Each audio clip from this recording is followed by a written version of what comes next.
নিম্নচাপের প্রভাবে হওয়া টানা বৃষ্টিতে জলমগ্ন গোটা ঝাড়গ্রাম জেলা। ভারী বৃষ্টিতে সুবর্ণরেখা, কংসাবতী, ডুলুং, তারাফেনী ও ভৈরব বাকি সহ বিভিন্ন নদীর জলস্তর বাড়ছে।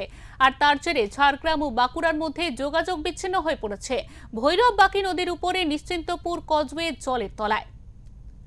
তারাফেনী নদীর উপর বেলপাহাড়ি ব্লকের এটালায় ঝাড়গ্রাম বাঁকুড়া ৯ নম্বর রাজ্য সড়কের কালভার্ট জলের তলায় চলে গিয়েছে। তারাফেনী নদীর উপর বিনপুর ২ নম্বর ব্লকের ঢোলভাঙা কজওয়ের উপর দিয়ে বইছে জলের স্রোত, ফলে সম্পূর্ণভাবে ঝাড়গ্রাম বাঁকুড়া যোগাযোগ বিচ্ছিন্ন। গতকাল সেভাবে বৃষ্টি না হলেও মুকুটমণিপুর জলাধার থেকে জল ছাড়া হয়, যার ফলে জাদাডুলুম ড্যাম্পেও জল ছাড়তে বাধ্য হয়। আর তাই জলের তলায় ভৈরব বাকি নদীর একাধিক কজওয়ে।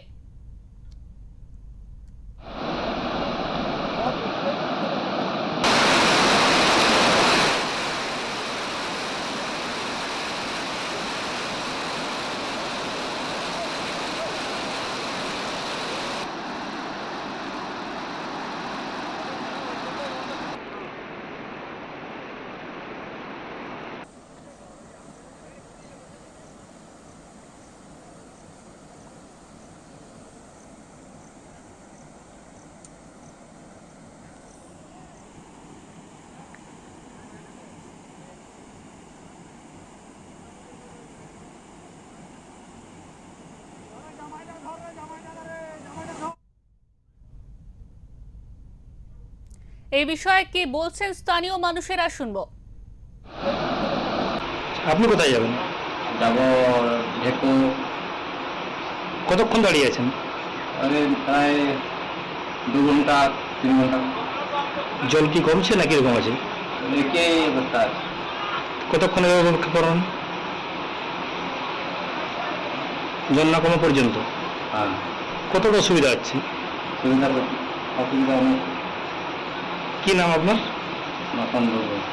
অবস্থা ব্রিজ এখন প্রচুর জল, আমরা 1 ঘন্টা থেকে বেশি বসে আছি। কোথায় যাবেন আপনারা? ঢোকার যাব। এটা যোগাযোগ কোন দিকে? যোগাযোগ এটা ঢোলভাঙ্গা এইটাই।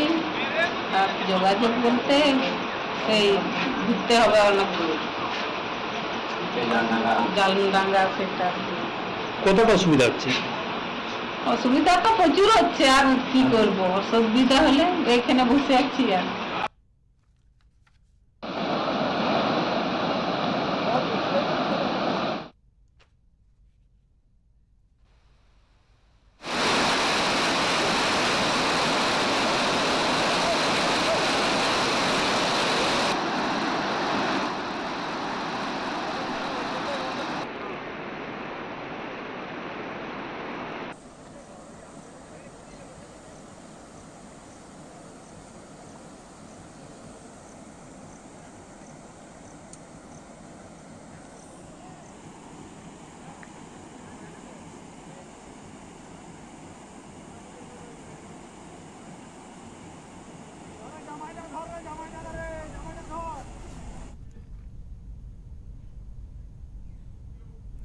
আমাদের সঙ্গে এই মুহূর্তে টেলিফোন লাইনে রয়েছেন আমাদের ঝাড়গ্রামের রিপোর্টার অরূপ ঘোষ। অরূপ, এই মুহূর্তে বর্ষার জলে এবং বর্ষার জলের কারণে বিভিন্ন ড্যাম থেকে জল ছাড়ায় বিধ্বস্ত ঝাড়গ্রাম, সেখানকার পরিস্থিতি কি আমাদের সামনে তুলে ধরো। দেখো, গত কয়েকদিন ধরে এক নাগাড়ে টানা বৃষ্টি, তারপরে মুকুটমণিপুর জলাধার থেকে জল ছাড়াই যে বিনপুর 2 নম্বর ব্লকের যে ভৈরবমাখি এবং তারাফেনী নদী রয়েছে, এই দুটি নদীতে প্রবল জলের স্রোত বৃদ্ধি পেয়েছে। যেটা আমরা গতকাল থেকে দেখছি, বিনপুর 2 নম্বর ব্লকে তারাফেনী নদীর জল বৃদ্ধি পেতে ঝাড়গ্রাম এবং বাঁকুড়ার মধ্যে ইতিমধ্যে যোগাযোগ বিচ্ছিন্ন হয়েছে। যে ভৈরবমাখি নদীর উপর নিশ্চিন্তপুরের যে কজওয়ে রয়েছে, সেই কজওয়ে এখন জলের তলায়, ফলে যোগাযোগ 2 প্রান্তের মানুষের মধ্যে, ফলে মানুষজন চরম সমস্যায় পড়ছে। এমনকি সমস্যায় পড়তে হচ্ছে যানবাহন চালকদেরকে। ঝাড়গ্রাম বাঁকুড়া 9 নম্বর রাজ্য সড়কে এই কালভার্ট মূলত উপর যাতায়াত করে বহু মানুষজন, কিন্তু এই কালভার্টের উপর জল বইতে থাকায় 2 জেলার মধ্যে ইতিমধ্যে যোগাযোগ বিচ্ছিন্ন হয়েছে।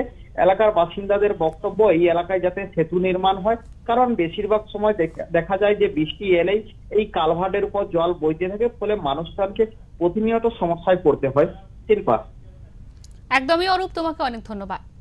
আমাদের সঙ্গে এতক্ষণ টেলিফোন লাইনে ছিলেন আমাদের রিপোর্টার অরূপ ঘোষ। তিনি বিস্তারিতভাবে জানালেন যে ছবি আপনারা দেখতে পাচ্ছেন ওঙ্কারের পর্দায়। এই পরিস্থিতি এখন ঝাড়গ্রামের, সেখানকার মানুষের জীবন একেবারে বিধ্বস্ত। বিভিন্ন নদীর উপর যে